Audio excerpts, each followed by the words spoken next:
All right, in this video, we're going to discuss strategic pricing. So if you remember, um, pricing has both strategic and tactical elements, and strategic is the long term, the big picture, whereas tactical is the short term.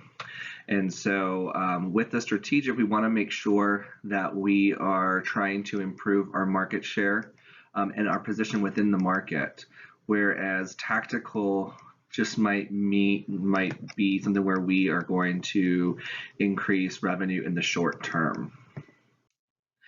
So we all know that hotels compete on price, and the first thing we want to identify is if we even want to use price as a strategy to compete with our competitors.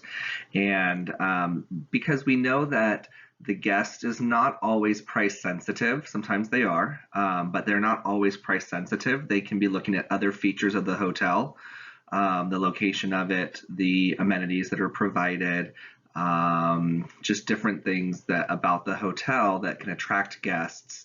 And then, not really necessarily the price sensitivity of those guests. When we are looking at specifically just competing at the lowest price, we might be attracting guests that are price sensitive, and that's like their major criteria for the hotel. Well, we don't necessarily keep them as a guest, because then if another one of our competitors has a lower price, then they may just, because they're price sensitive guests, they may just simply go for that. And so it's really important to make sure that we are lowering our price, or we're competing on price in the right way. We want to look at other ways that we are different from our competitors that might express the value of the price that the guest is paying. The amenities that we have, the level of service, all those things can go towards adding value to our guests, even though they're going to be paying a higher price for the room. So when we consider matching our competitors' prices, we have a couple different pros and cons we can look at.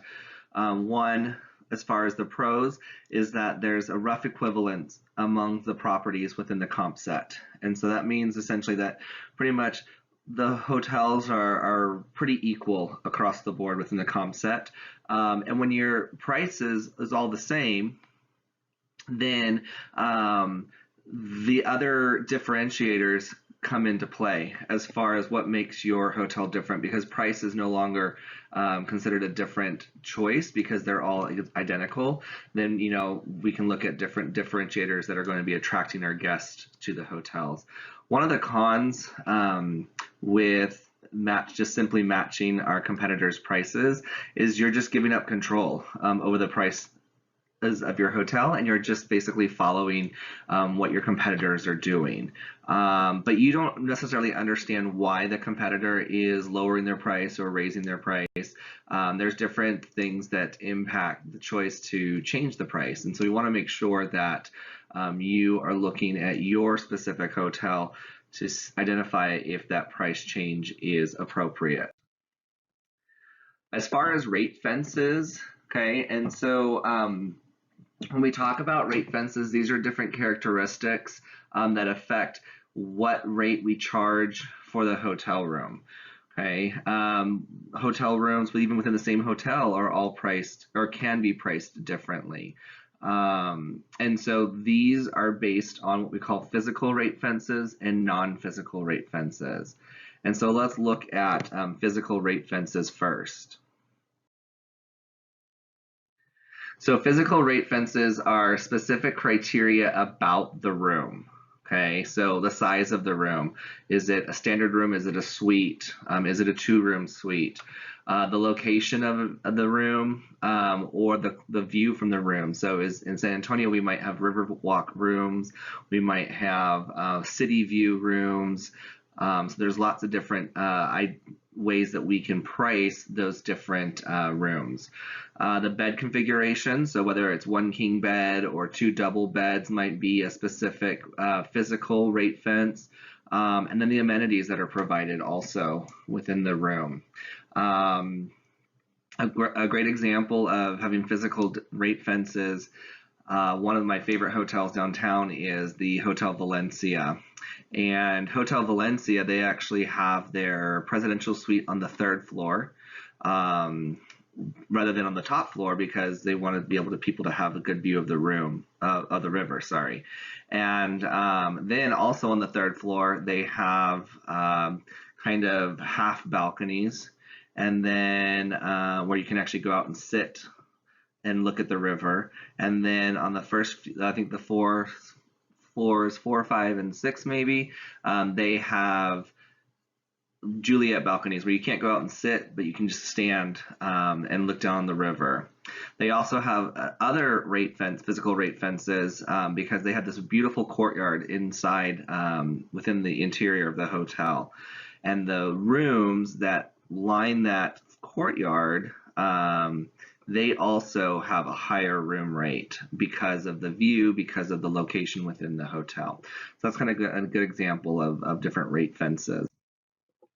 Non-physical rate fences, they don't have anything to do with the room. Okay, so it could be the season, it could be the time during a festival like fiesta. We can have, rodeo, fiesta. We can do how far in advance they're booking. If they're a member of any kind of membership program like AAA, AARP, if they're a member of our rewards program. So oftentimes when I'm looking, I can look at Hilton rates, and it'll give me a Hilton Honors rate. But then also it will give me a advanced purchase Hilton Honors rate. So it knocks off a couple dollars for each different thing. And so if I'm paying up front, then I typically will get a very not necessarily a huge discount. Normally it's like $5 of a discount, but those types of rates are non-refundable. So if I don't have the flexibility of canceling if I do take advantage of that lower rate. Okay, the booking channel. So we'll talk about distribution channel management in the next chapter, but our booking channel is essentially how the guests are booking with us. And then oftentimes too, we might give some volume discounts if it's a corporation, or if it is a business or a group that's coming in, we might give some volume discounts. So when we talk about the idea of rate parity, no matter what the booking channel is, whatever booking channel used by the hotel guest, we want our rate to be pretty much the same. That way there's no confusion, there's no mixed messages sent to the guest or the client. And so when we talk about rate parity, we want to make sure that what rate we're showing on our website is also the same rate that's on Expedia.com, that's also on Orbitz, that's also on Kayak, and it's also posted, whatever, wherever we post our rate, that it's all pretty similar. Because there are so many different booking channels, it is sometimes difficult to achieve rate parity. Some hotels have often, I know Hilton has that price match guarantee. So, if you find a hotel rate that's lower than the rate that you were quoted, then they'll match the rate plus give you a 25% of the difference on top of that. And so, with technology, it's relatively, it's becoming more and more easy to maintain rate parity.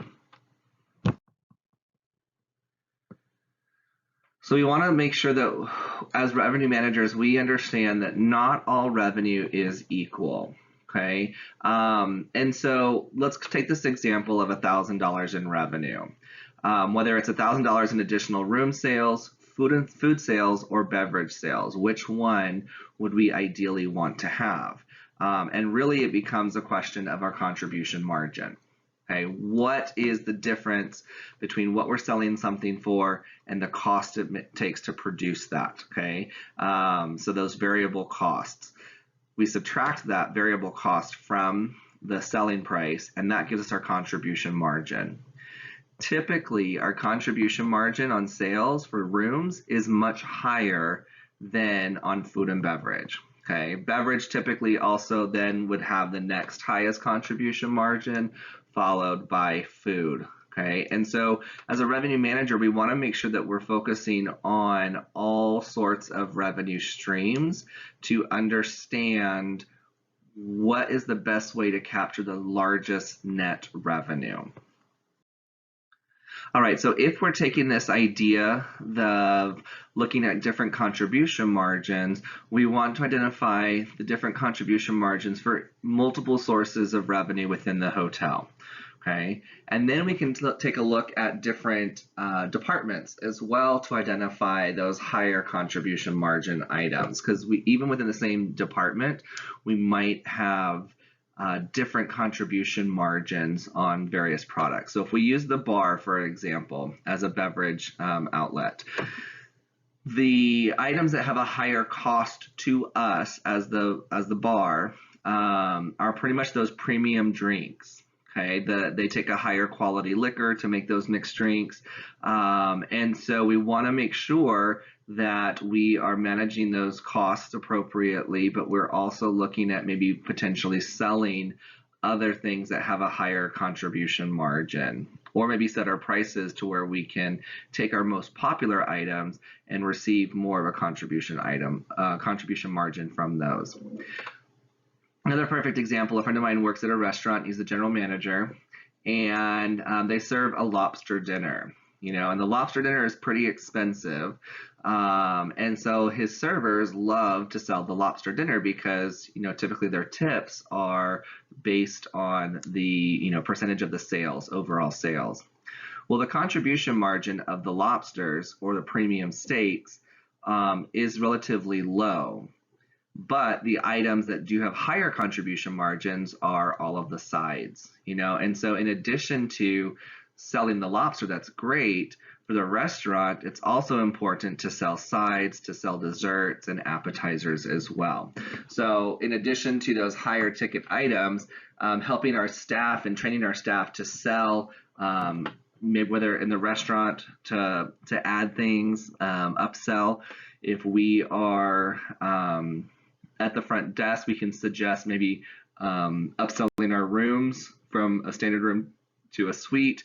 There's all these different things that we can do to help increase the overall revenue.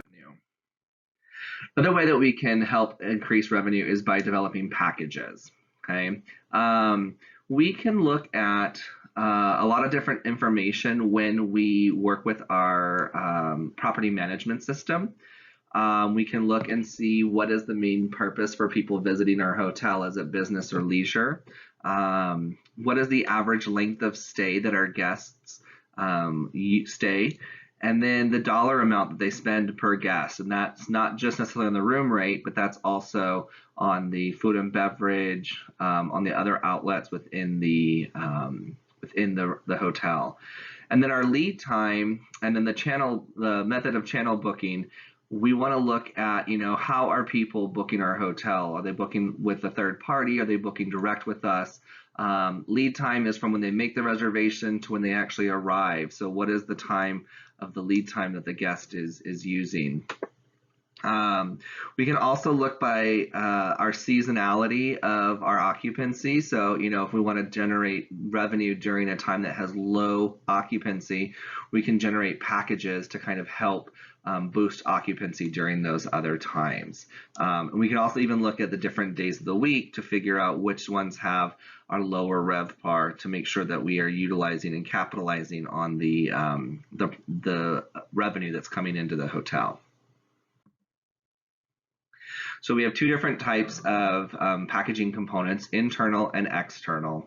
The internal packaging components, those are all things that we can offer from within the hotel. So if we have a shuttle to and from the airport, or a shuttle to and from different points of interest within the city, we can offer a welcome cocktail.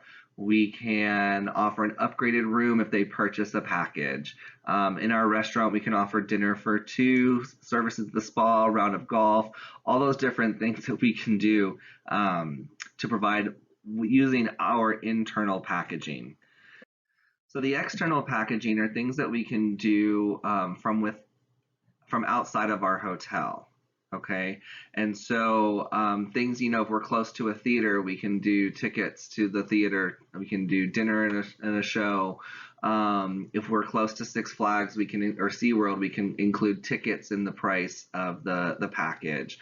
We might include a sightseeing tour. All these different things that we can do that are services and products that are offered outside of the hotel. When it comes to packaging, we also have pros and cons. And so let's look at internal packaging first. One of the pros is that we have complete control of the package. We can make sure that everything that we're saying is going to be delivered is being delivered and the guest is getting the full experience. One of the cons is that if our hotel doesn't really have a whole lot of additional revenue outlets like a spa or a golf course or a full service restaurant, then it's kind of difficult for us to completely do a completely internal package. As far as the external, one of the pros that we have is that it can give us a lot more variety in what we can offer. So it's really important to look at what vendors you have a good working relationship with, what partners. It takes a little bit more time to go out and develop those relationships with various different partners.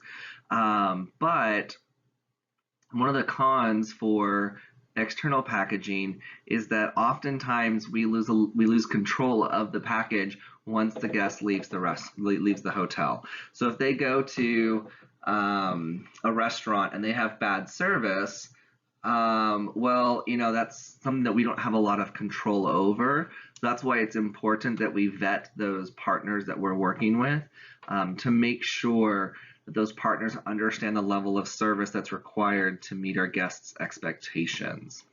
And so it's really kind of fun to put packages together, but you can put a package together, but if the guest doesn't find the value in it, then they won't purchase the package. And so you want to make sure that when you are considering packaging different things together, typically a package is two or more items, and so want to make sure that the guest finds value in it. Otherwise, you can put packages together all day long, but if the guests don't find value in it, then they're not going to ultimately take advantage of those packages.